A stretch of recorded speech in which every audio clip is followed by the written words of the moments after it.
Hello everyone, हमारे channel के सभी वीडियोस को देखने के लिए आप हमारे चैनल को सब्सक्राइब कर लें और साथ ही साथ घंटी का जो आइकन है इसको प्रेस करके ऑल के नोटिफिकेशन को ऑन कर लें।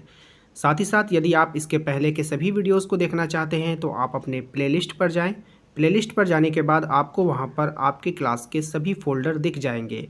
आप जिस भी क्लास में पढ़ते हैं या जिस भी वीडियो को देखना चाहते हैं आप उस फोल्डर को ओपन कर सकते हैं। फॉर एग्जांपल, यदि आप क्लास 8 के टर्म 2 वाले वीडियोस को देखना चाहते हैं तो ऊपर वाले फोल्डर को क्लिक करेंगे, आपको वहां पर सभी वीडियो दिख जाएगा।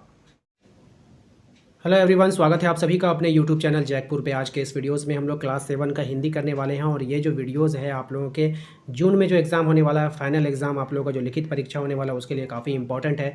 तो इसके पहले भी हमने हिंदी का पार्ट 1 चैनल पर अपलोड कर दिया गया है। ये इसका पार्ट 2 होगा जिसमें हम लोग बीच चैप्टर को करेंगे जो लिखा गया है सुमित्रा नंदन पंत के द्वारा। इसके सभी इंपॉर्टेंट सवालों को देखेंगे तो वीडियो काफ़ी इंपॉर्टेंट है, शुरू से लेकर अंत तक बने रहना है। यदि आप हमारे चैनल पर पहली बार आए तो सब्सक्राइब करके घंटी के बेल आइकन को दबा दीजिए ताकि हर एक वीडियो का नोटिफिकेशन आपके मोबाइल पर जाता रहे। तो चलिए स्टार्ट करते हैं। देखिए हमारा पहला सवाल क्या कह रहा है कि पाठ के अनुसार बीज में क्या क्या हैं। पाठ के अनुसार बीज में क्या क्या हैं। तो पाठ के अनुसार बीज में जड़ है, तना है, डाल है, पत्ती है, फल है, फूल है। तो पाठ के अनुसार बीज में जड़ है, तना है, डाल है, पत्ती है, फल है और फूल है। तो काफ़ी इंपॉर्टेंट सवाल है, याद रखिएगा। नेक्स्ट है हमारा, हम जब कोई बीज मिट्टी में डालते हैं तो उसका क्या परिणाम होता है। तो हम जब कोई बीज मिट्टी में डालते हैं तो वह सुसुप्तावस्था से यानी कि सोया हुआ अवस्था से जाग कर अंकुर के रूप में फूट पड़ता है, यानी उससे अंकुर निकल जाता है ना। अंकुर किसको कहते हैं पता है? आप चना को भिगो करके कपड़े में लपेट करके रख दीजिएगा ना तो उससे देखिएगा छोटा सा पौधा निकल जाता है, तो उसे हम लोग अंकुर कहते हैं। वही अंकुर बाद में विशाल वृक्ष के रूप में परिणत हो जाता है। वही अंकुर क्या होता है? विशाल वृक्ष बन जाता है। आप एक बीज को मिट्टी में डाल दीजिए। फॉर एग्ज़ाम्पल आपने देखा होगा, अगर आप किसी चीज़ का पौधा लगाइएगा, जैसे कि कोई सब्जी का पौधा लगाइएगा, ठीक है ना, तो उसके बीज को डाल दीजिएगा तो देखिएगा उसका जो है ना बीज फटेगा, फट करके थोड़ा सा अंकुर निकलेगा और वही अंकुर क्या होता है? एक पौधा बन जाता है, बहुत बड़ा पौधा बन जाता है। आम का ही बीज ले लीजिए ना, आप आम खा करके बीज को मिट्टी में डाल दीजिए, उसके बाद देखिएगा वहाँ वो फटेगा, फटने के बाद थोड़ा सा अंकुर होगा, अंकुर होने के बाद वहाँ से पौधा निकलेगा, पौधा से क्या होगा? एक बहुत बड़ा विशाल पेड़ बन जाता है एक छोटे से बीज से।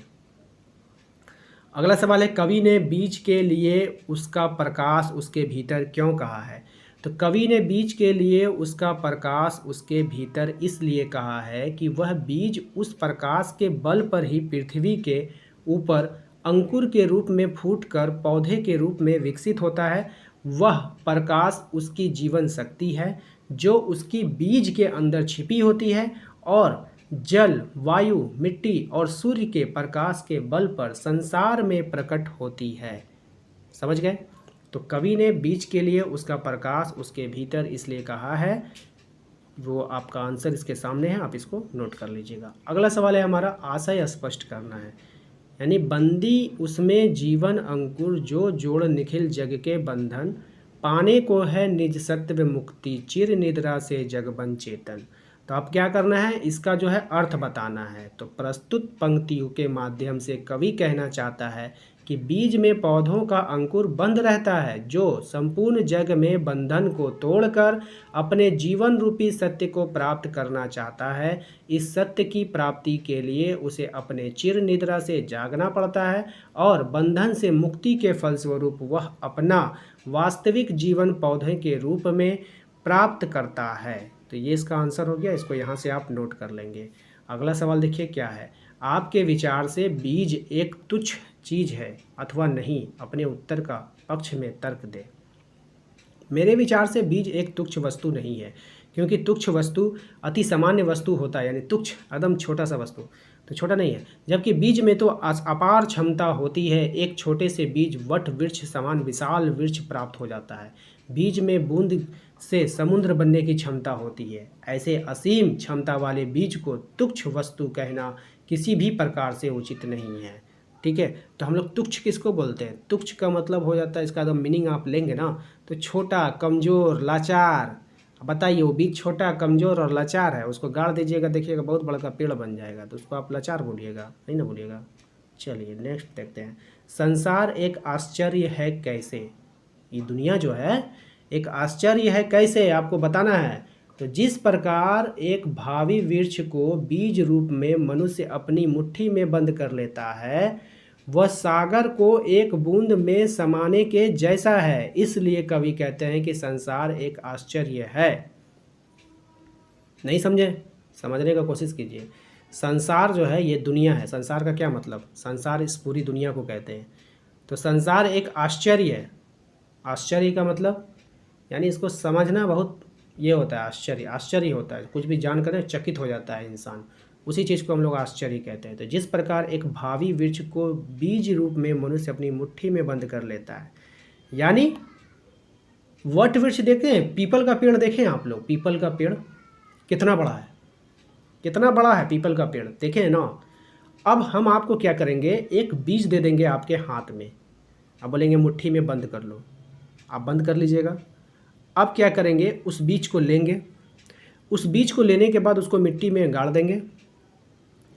कुछ सालों के बाद, कुछ सालों 10 साल 15 साल 20 साल के बाद आपको उसी जगह पर लाएंगे, वहाँ पर दिखाएंगे एक बहुत बड़ा पीपल का पेड़ है। क्या है? एक बहुत बड़ा क्या है? पीपल का पेड़ है।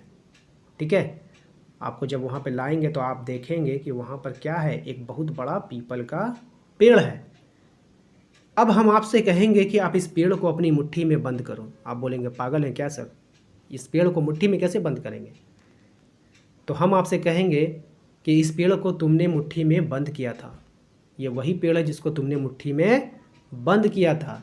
कब? जब वो एक बीज के रूप में था।